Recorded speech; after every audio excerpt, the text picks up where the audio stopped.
Ya, kursi pesakitan untuk Mario Dendi yang hari ini sudah menjalani sidang perdananya di Pengadilan Negeri Jakarta Selatan. Lalu bagaimana kira-kira pendapat warga nanti mengenai persidangan Mario Dendi?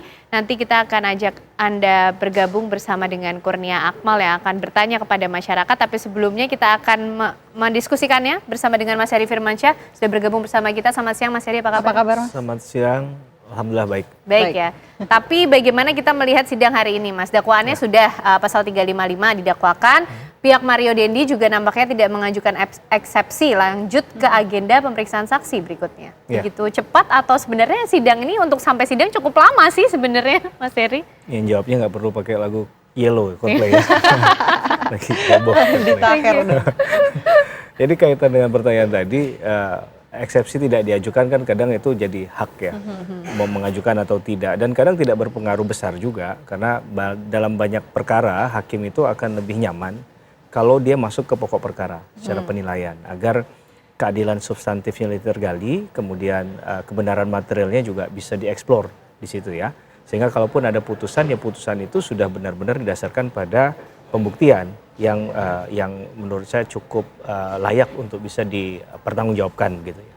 Dalam konteks eksepsi tadi. Untuk pasal dalam dakwaan memang kalau kita mengacu, ini kan kasus ini dalaming ada penyertaan. Jadi pelakunya tidak hanya satu. Di sebelumnya pelaku yang lain yang sudah menjadi saksi di perkara yang sama, AG misalnya kan, sudah diputus berdasarkan pasal 355 KUHP. Dan itu sudah diputus 3,5 tahun. Maka sebenarnya kasus ini agak lebih mudah untuk diterka di ujungnya. Berbeda dengan kasus Sambo kemarin masih meraba-raba begitu ya, kasus Teddy Minahasa.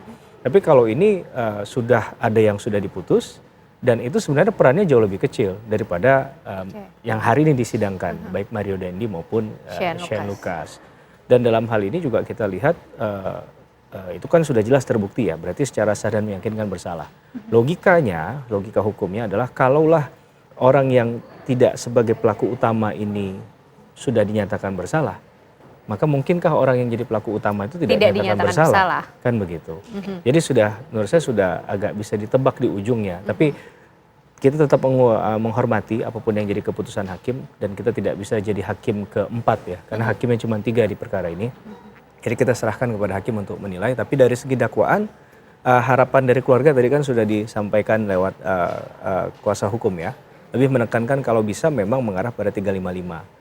Mengapa hal itu lebih ditonjolkan? Kalau saya lihat memang lebih kepada ancaman sanksi pidana yang lebih berat ya. Karena ancaman pidana maksimal 12 tahun yang di sana. Jadi ini ingin menimbulkan efek jerahnya. Karena melihat dari dampak korban kan yang 53 hari baru keluar dari rumah sakit, kemudian bisa saja dikaitkan dengan ketentuan pasal 90 KUHP, di mana ada dampak yang luar biasa dari tindakan dari aksinya Mario Dendi dan kawan-kawan tadi. Nah, ini yang kemudian lebih tepat mungkin diarahkan ke pasal 355 KUHP. Tapi mungkin jaksa penuntut umum punya pertimbangan lain, karena tetap memasukkan kalau nggak salah Undang-Undang Perlindungan Anak di dalamnya ya. Apakah itu memang jadi semangatnya kejaksaan untuk tetap menghormati ketentuan hukum yang berlaku, dengan kalau ada kaitannya dengan korban itu adalah anak, dengan memasukkan lex specialis Undang-Undang Perlindungan Anak 35 tahun 2014, ya kita belum sampai ke sana ya untuk bisa memahaminya, karena belum ada penjelasan dari kejaksaan. Meskipun terdakwanya ini kan sudah umur 20 tahun ya Mas ya, Mario Dendi sudah 20 ya, tahun. tapi untuk korbannya kan masih anak ya. Berkaitan dengan anak. Yes, benar. Baik. Berarti kalau dari tolak ukurnya AG saja 3,5 tahun, kalau menurut Mas Heri Firmansyah nanti bacaannya kira-kira vonisnya untuk Mario Dendi seperti apa nih? Ya, ini sama beratnya menentukan skor Indonesia-Argentina. Jadi yang belum berlaga.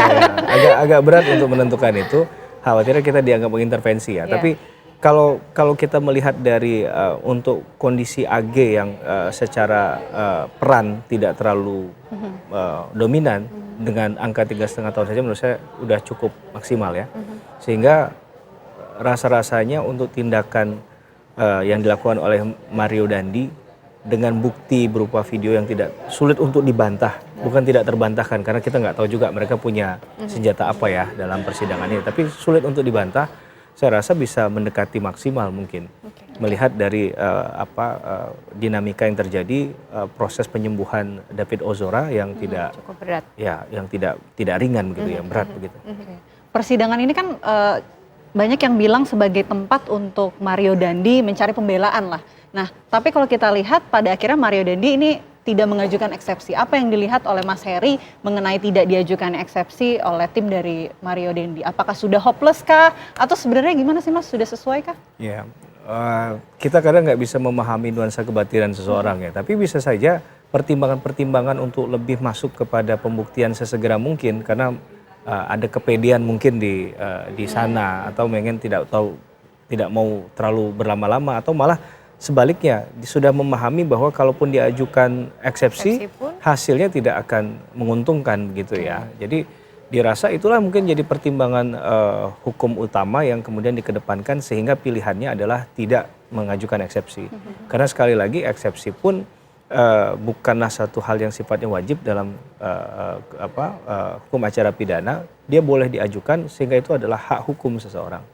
Nah, tapi setiap tindakan pasti ada konsekuensi dan mungkin pertimbangan ke arah yang kontraproduktif atau yang negatif lebih banyak di sana kalau seandainya mengambil langkah eksepsi tadi. Dan ini tentu sudah dipertimbangkan oleh kuasa hukum dengan juga diskusi ya terhadap kliennya tadi. Oke, Mas Heri, dengan adanya dakwaan pasal 355, tapi tadi juga ada dimasukkan undang-undang tentang perlindungan anak. Ini nanti efeknya akan menjadi seperti apa sih untuk Mario Dendi sendiri? Iya, ini dicoba mungkin kalau kita melihat sekilas ada lapisan pasal di situ ya, bahwa upaya untuk kemudian menjerat secara lengkap begitu ya, diupayakan di kasus ini. Tapi tentunya semua harus berdasarkan pada fakta persidangan. Nah, kaitannya bahwa apa yang disajikan oleh jaksa penuntut umum kan tentulah berasal dari penyidikan ya. Jadi awalnya pasti dari penyidikan. Nah, kalau penyidikannya saja memang sudah menitik beratkan pada pasal tertentu, biasanya itu yang ditekankan. Nah, kalaulah memang pasalnya sudah maksimal di satu undang-undang, biasanya tidak terlalu, mohon maaf dalam tanda petik ya, bernafsu jaksa penuntut umum untuk membuktikan hal yang lain.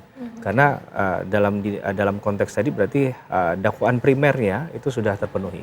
Nah, jadi itu yang mungkin akan difokuskan saja begitu ya. Oke, artinya pelindungan anak ini hanya menjadi apa ya Mas ya, samping saja yang nanti akan dilihat begitu? Iya, bisa jadi demikian. Tapi kalau misalnya digunakan efeknya akan seperti apa sih Mas ternyata? Saya rasa tidak terlalu besar ya, tapi kan karena ada pasal 103 KUHP itu kan mengatur ada ketentuan undang-undang di luar KUHP yang sebagai lex generalis. Maka kita ketika ada bicara hal yang sifatnya khusus, pengaturan tentang subjek hukumnya korbannya adalah anak, maka tunduk dan patuh taat pada aturan Undang-Undang Perlindungan Anak. Nah, ini kan mungkin tidak tertulis begitu, tapi jadi satu hal yang secara praktik biasanya lazim dilakukan oleh seorang jaksa penuntut umum. Masalah nanti terbukti yang mana, biarlah menurut mereka kan hakim yang menentukan nanti. Oke, baik. Kita nanti masih akan membahas mengenai bagaimana jalannya sidang perdana hari ini dari Mario Dendi. Pemirsa, usai jeda kami masih akan kembali hadir untuk Anda.